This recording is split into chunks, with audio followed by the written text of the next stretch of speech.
ರಸ್ತೆ ದಾಟ್ತಾ ಇದ್ದ ಮಹಿಳೆಯೊಬ್ಬರು ದ್ವಿಚಕ್ರ ವಾಹನ ಡಿಕ್ಕಿಯಾಗಿ ಸಾವನ್ನಪ್ಪಿದ ಘಟನೆ ಬಂಟ್ವಾಳದ ಬಿಸಿ ರೋಡ್ನ ಎಲ್ಐಸಿಯ ಕಚೇರಿಯ ಮುಂಭಾಗ ನಡೆದಿದೆ.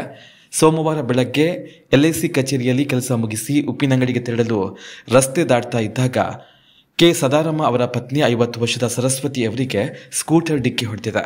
ಈ ವೇಳೆ ತಲೆಯ ಭಾಗಕ್ಕೆ ಗಾಯಗಳಾಗಿದ್ದು ಕೂಡಲೇ ಅವರನ್ನ ಸಮೀಪದ ತುಂಬೆಯಲ್ಲಿನ ಆಸ್ಪತ್ರೆಗೆ ಕರೆದುಕೊಂಡು ಹೋಗಲಾಗಿದೆ. ಅಲ್ಲಿ ಹೆಚ್ಚಿನ ಚಿಕಿತ್ಸೆಗಾಗಿ ಮಂಗಳೂರಿನ ಆಸ್ಪತ್ರೆಗೆ ಕರೆದೊಯ್ಯಲಾಯಿತು. ರಾತ್ರಿಯ ವೇಳೆ ಚಿಕಿತ್ಸೆಗೆ ಸ್ಪಂದಿಸದೆ ಅವರು ಮೃತಪಟ್ಟರು. ಪತಿ ಎಲ್ಐಸಿ ಏಜೆಂಟ್ ಆಗಿದ್ದು ಸೋಮವಾರ ಕಚೇರಿಯಲ್ಲಿ ಕಾರ್ಯಕ್ರಮವೊಂದು ಇದ್ದ ಕಾರಣ ಇವರು ಬಂದಿದ್ರು ಎನ್ನಲಾಗಿದೆ. ಪಾಣ್ಯ ಮಂಗಳೂರಿನ ಟ್ರಾಫಿಕ್ ಪೊಲೀಸ್ ಠಾಣೆಯಲ್ಲಿ ಪ್ರಕರಣ ದಾಖಲಾಗಿದೆ. ಸರಸ್ವತಿ ಅವರು 2 ಪುತ್ರರನ್ನ ಅಗಲಿದ್ದಾರೆ.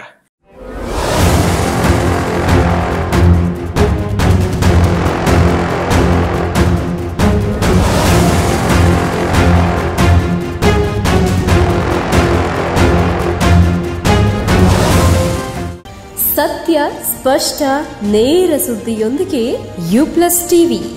ಇದು ಹೊಸತನದ ಸಂಕಲನ. ಬೆನಕ ಹಾಸ್ಪಿಟಲ್ ಕಳೆದ 18 ವರ್ಷಗಳಿಂದ ಬೆಳ್ತಂಗಡಿ ತಾಲೂಕಿನಲ್ಲಿ ಉತ್ಕೃಷ್ಟ ಸೇವೆ ಸಲ್ಲಿಸುತ್ತಿರುವ ಉಜಿರೆಯ ಬೆನಕ ಹೆಲ್ತ್ ಸೆಂಟರ್ ನುರಿತ ತಜ್ಞರು ಹಾಗೂ ಅತ್ಯಾಧುನಿಕ ಸವಲತ್ತುಗಳೊಂದಿಗೆ multi speciality hospital. Benaka health centre, main road, Ujire. ಸಂಪರ್ಕಿಸಿ 08256236742.